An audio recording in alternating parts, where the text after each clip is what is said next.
Hello and welcome to the Rabyd Atheist. I'm Rabyd, a former pastor turned atheist, now a compassionate anti-theist. Welcome to my channel. Feel free to like or dislike the video as you see fit, so feel free to hit those buttons. Feel free to comment below, and I would appreciate it if you would subscribe to the channel and hit your notification bell for more content as it is released.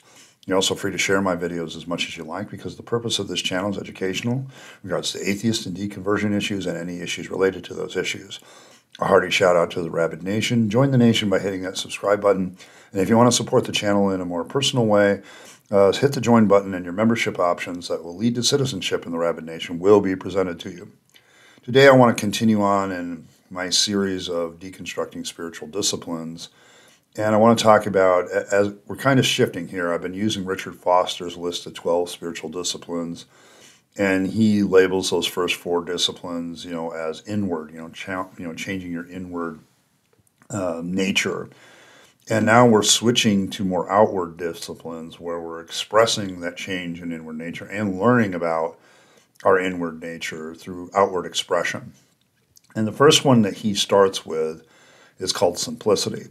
Now, Richard Foster is a big one for simplicity. It's actually very, very complicated what he believes about simplicity because he also has written another book called, The Freedom of Simplicity, which I also bought and read when I was a believer.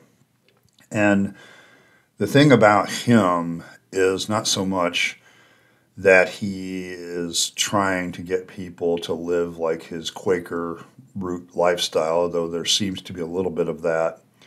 And I remember when I lived in certain places of the country, I think Kentucky, there was a Shaker community that was still in operation. And I think I visited that, and my mom visited that, and I was struck by how much these communities had, number one, communal property, where everybody owned like a piece of property, because you only use something like once every week. Well, if the whole community has one item and takes good care of it, then that item is used by all 30 people, and you don't have to buy 30 separate items.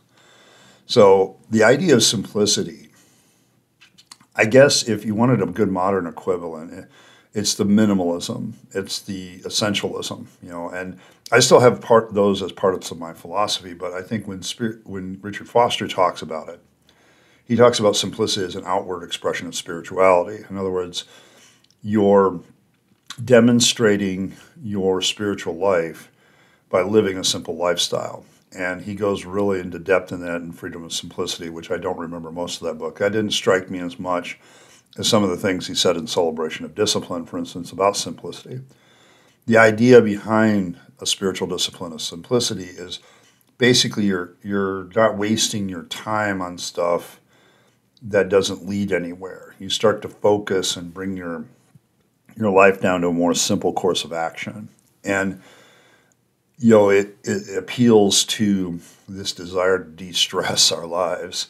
I think that's why minimalism is still very popular among some people and had a popular ride there for a while, because minimalism and simplicity are pretty close neighbors, except I don't think minimalism puts the emphasis on spiritual benefit like simplicity does. Simplicity focuses on, okay, if I don't need to keep up with the Joneses. I don't have to be a part of this world that I'm always pursuing, the next thing. He talks about, like, we're afraid to, wear clothes until they, wear out, and then we need to be replaced. We're afraid to, not have the latest car, the latest gadget. We got to have something to talk about with our neighbors, and so we're always trying to keep up with our neighbors. He says simplicity gets rid of all that. Your whole focus is, what do I really need? Okay, and as far as wants go, does that continue to give me joy and peace? And if it doesn't give me joy and peace, why do I have it? So in a lot of ways, Richard Foster was my introduction to minimalism, which I still practice. But you'll notice that I don't believe. So what did this really tap into? And I think what simplicity really taps into, from a spiritual point of view, a quote-unquote spiritual point of view, is our desire to de-stress. Okay, you get stressed out, and you begin to question the purpose of a lot of the stuff that you have around you. And I don't, even to this day, I think some of those lessons have stuck with me. And it taps into, as far as a church community, I'm not sure there's a lot nefarious here. I don't think that Richard Foster was being one of those nefarious, land grab kind of guys, and not like some of the faith preachers that I reacted to in the past. So what I see with him is a genuine desire to be more spiritual. And so when he looks at simplicity, he's like, I'd rather have the financial security of knowing that I'm hedged against that and I can give more to God or charity or whatever else. His focus is this outward focus of doing good with the leftovers instead of just spending it on myself. And so I think that taps into our natural desire to help other people. Simplicity also, but that would kind of be more service, which I'll talk about later. But simplicity kind of de-stresses us. The one thing I've noted in following a minimalist lifestyle is I have less to worry about, than a lot of other people. A lot of people come to my worries and they talk about all the stuff they have and all the things they need to deal with. There's a lot of decisions that I don't have to make. For me, fashion is a good example. Probably most of you have noticed I seem to be wearing the same shirt all the time. No, it's a capsule wardrobe. I still practice this stuff because it makes decision making about what I'm going to wear that day very, very easy. Because it's just the next thing in line. And I own like 7 black shirts and 7 pairs of jeans and about 4 or 5 pairs of jean shorts. I have this, depending on the weather kind of thing.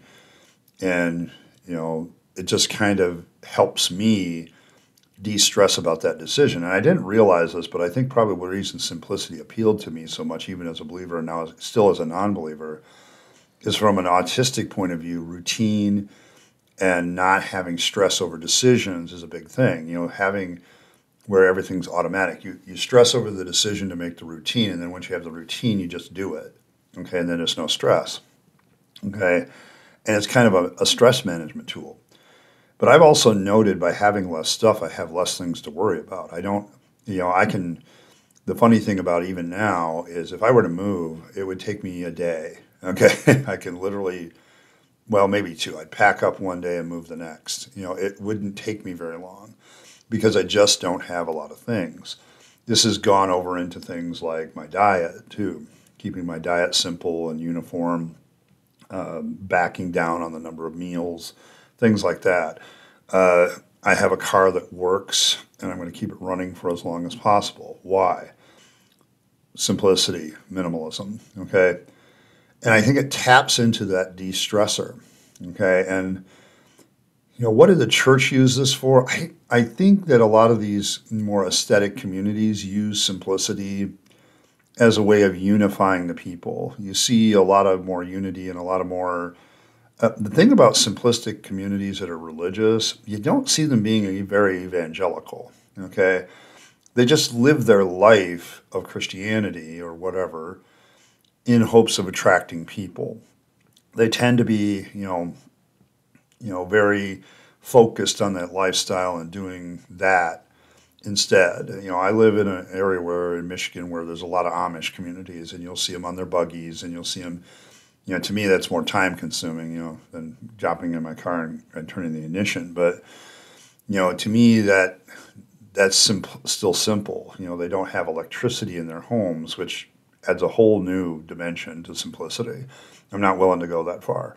I never was. And so it's like there's this element that these communities are less annoying in some ways. I think the Amish communities can be a little bit annoying because you have to pass them on the road, but and there's a definite indoctrination going on there.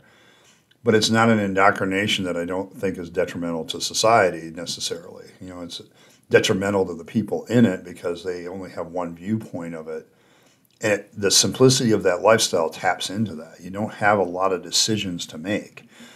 And there's an overcomplication sometimes to Western society that just kind of melts away.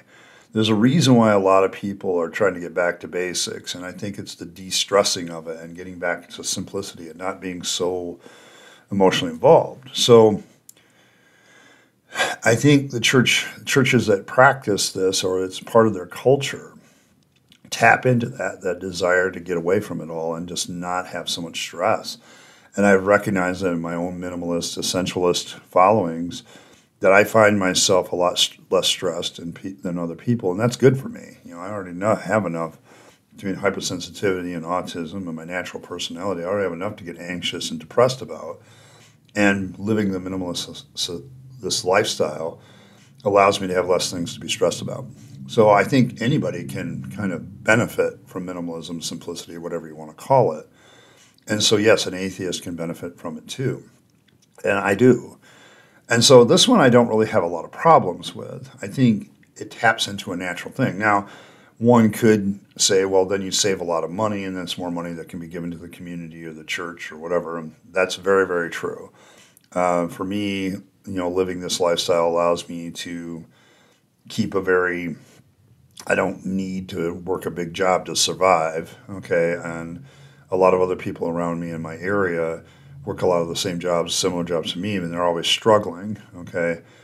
I can live my lifestyle, and because of my lifestyle, I can have a single income, live fairly decently, and, I have my struggles, don't get me wrong, when big things come up, but I live and I exist, and it's because of simplicity. Part of the simplicity is not having bad habits in your life that just eat your money. And good grief, the only bad habit I have is going to the gym, probably, and that's not a bad habit. Spending money on that and my diet, can be a little bit of a luxury at times, but not always. And so it just changes your mentality about what you need and what you don't. And so you find ways to save money and hang on to it. And it becomes there's an economic element to simplicity. There's no doubt about it. I live it because if I didn't, I don't think I'd make it financially. But at the same time, I've always lived it because to me it just de-stresses things. So there's some benefits there. I don't know. The church kind of taps into simplicity. Some of them do it to fleece the flock. You don't need all that. You should give your money to the church instead. But I think that's pretty obvious what they're doing, and you can avoid it. But I think, from my perspective, this has become part of my philosophy, a very stoic, minimalist, essentialist kind of philosophy that I have of living life. And I found that I take more joy in the simple things of life, and holding my grandson, or taking a walk or whatever, and just enjoying that kind of lifestyle to me is much more enjoyable than the rat race of chasing after money and chasing after stuff. I just don't have it anymore. And that doesn't have anything to do with spirituality. It just has a great deal to do with de-stressing your life. And I think this is why this discipline, this outward discipline of simplicity, appeals to a lot of people in the church and out of it. Well, but I'd always be interested in hearing your thoughts about this.